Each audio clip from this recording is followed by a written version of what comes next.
Баршаңызға сәлем. Бүгін сіздерге өте жұп-жұмсақ үлпілдек болып шығатын бауырсақтың ең оңай рецептімен бөлісетін боламын. Видеоны көрмес бұрын менің арнама тіркеліп кетуді ұмытпаңыз. Ең алдымен ыдысымызға жылы су немесе сүтімізді құямыз. Оның үстіне қант, тұз және де қопсытқышты салып, жақсылап араластырамыз. Суымыз міндетті түрде жылы болу керек, себебі осы салып жатқан қант, тұз және де қопсытқыштарымыз осы суда еруі қажет. Және де үстіне кішкене сұйық май құямыз, жақсылап араластырып, бетін жауып 15 минутқа жылы жерде қалдырамыз.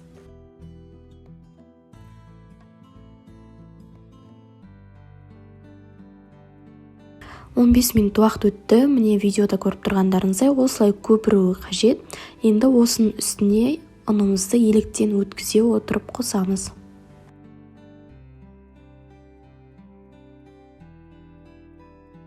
Ұнымызды аз-аздан қоса отырып, қасықпен араластырамыз. Одан кейін қолмен жақсылап жұмсақ қамыр илейміз.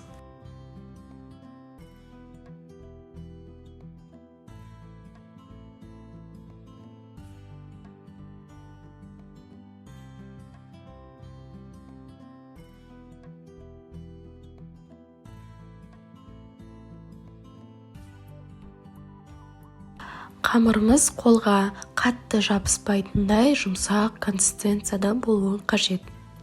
Қамырымызды илеп болдық. Енді осының үстіне кішкене сұйық майымызды жағып, бетін жауып, жылы жерге 1-2 сағат көлемінде қалдырамыз.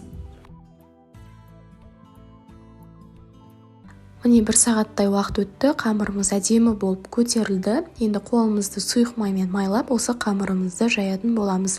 Егер сұйық маймен жайғыларыңыз келмесе, ұнның көмегімен жайсаңыздар да болады. Ол өз еркілеріңізде.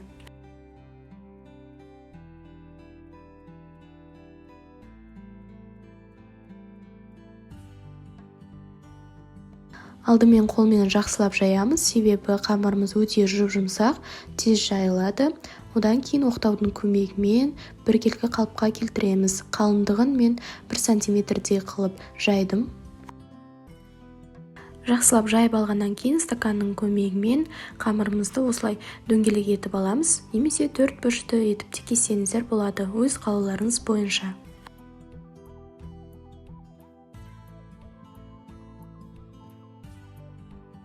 Формасын келтіріп алдық. Енді осы бауырсақтарымызды 15-20 минутқа бетін жауып қалдырамыз.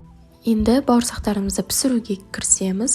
Сұйық майымызды қазанға құйып, жақсылап қыздырамыз. Сұйық майды көптеу құйыңыздар, себебі бауырсақ ішінде батып тұруы қажет, және де неғұрлым көптеу құйсаңыздар, соғұрлым бауырсағымыз өте үлкен болып көтеріліп піседі.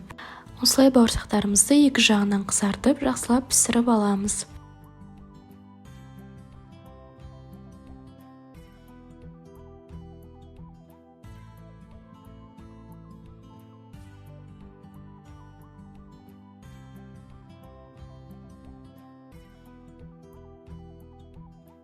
Осымен бауырсағымыз дайын, өте жұмсақ, үлпілдек болып шықты. Дәмі де өте керемет, ерекше болып шыққан. Міндетті түрде мен рецептім бойынша дайындап көріңіздер. Назарларыңызға рахмет.